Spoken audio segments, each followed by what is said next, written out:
Est-ce que ça t'arrive d'aller dans le bois quelquefois? Juste pour prendre le temps d'écouter ce que la nature a à dire. Puis c'est dans la nature aussi qu'on est plus à l'écoute de notre cœur. Puis moi, lorsque je suis dans le bois, la pluie, c'est mon temps préféré. Pour plusieurs raisons. J'aime regarder les gouttes d'eau tomber des branches d'arbres. Je sais pas si c'est quelque chose qui me fascine beaucoup. J'aime beaucoup écouter la pluie aussi, juste le son qui tombe sur les arbres, qui tombe sur la neige ou par terre. C'est quelque chose qui est apaisant. Ça me calme beaucoup et ça m'aide à être dans mon cœur. Mais ce que j'aime le plus, c'est l'odeur que ça produit d'être dans le bois quand il pleut. C'est l'odeur du sapinage, puis ça me ramène beaucoup à mes souvenirs d'enfance quand j'allais dans le bois. C'est pour ça qu'aujourd'hui, j'ai pensé à vous amener à l'un de mes endroits préférés, qui est situé tout simplement à la rivière Saint-Charles. Et en date, on va l'appeler la rivière Akin-Ouérak. Donc, suivez-moi, je vous emmène.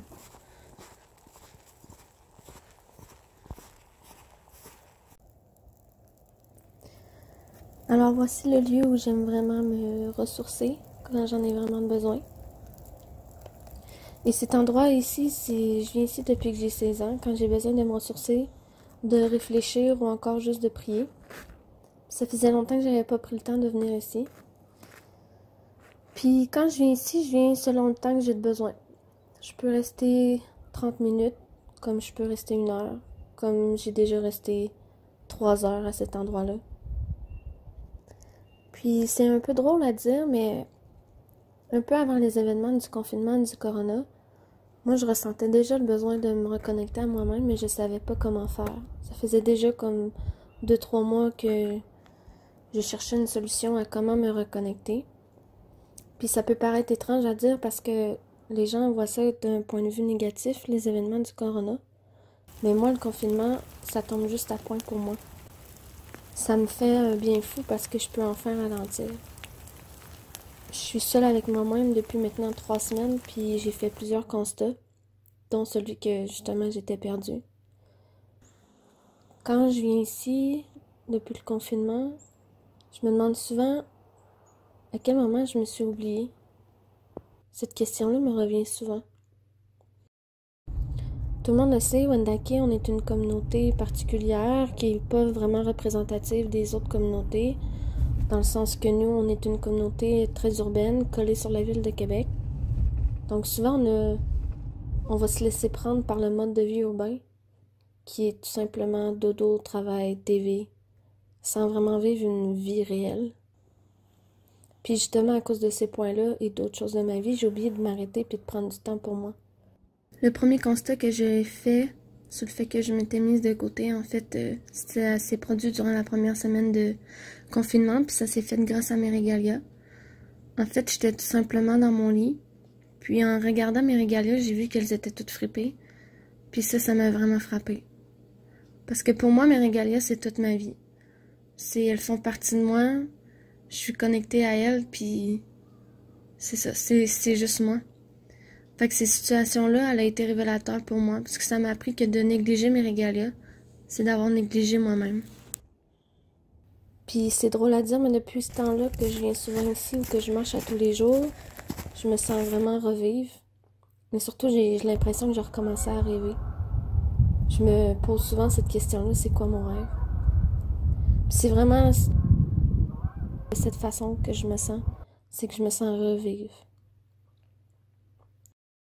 Un conseil à dire, je pense, c'est de prendre ce temps de confinement-là pour penser à soi, pour penser à c'est quoi tes rêves, c'est quoi tu veux faire dans la vie. Tu veux-tu faire un changement de carrière? Est-ce que tu veux danser? Est-ce que tu veux faire des souhaits?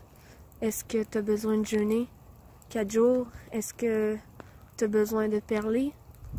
Tu as besoin de te reconnecter avec tes grands-parents? Tu as besoin d'aller dans le bois, chasser, trapper?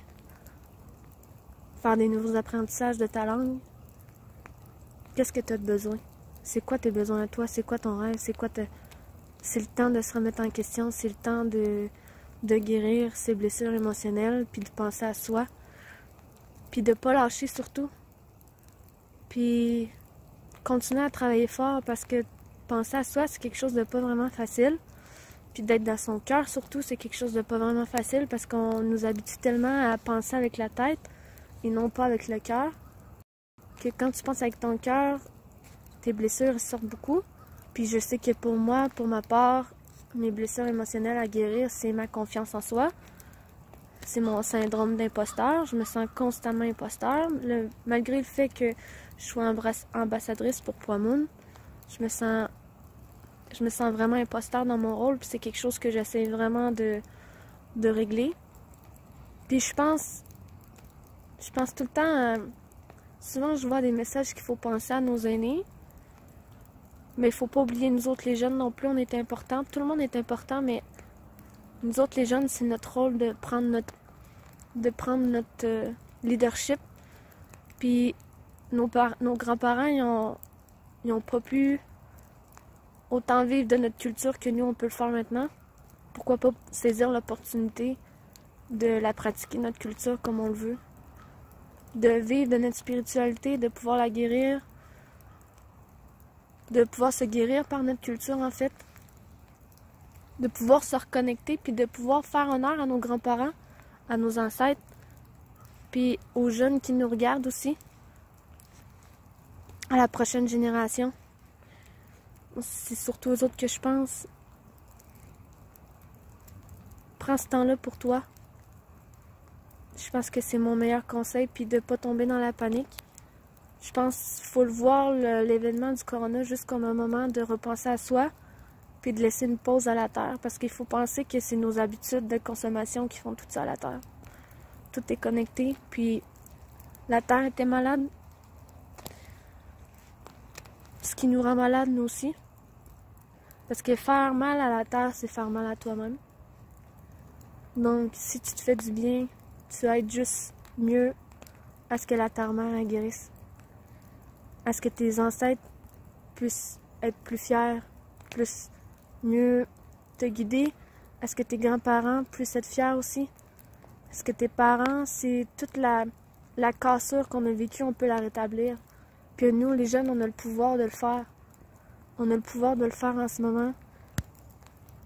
Il suffit de trouver ce que toi, ça te correspond le mieux. Puis il n'y en aura pas de facile, le chemin rouge, c'est ça. Mais si ça serait trop facile, ce serait plate. Puis on n'apprendrait pas. Puis on serait pas autant guéri en ce moment. Fait que c'est ça mon message. Prends ce temps-là pour toi, puis guérir les blessures. On est.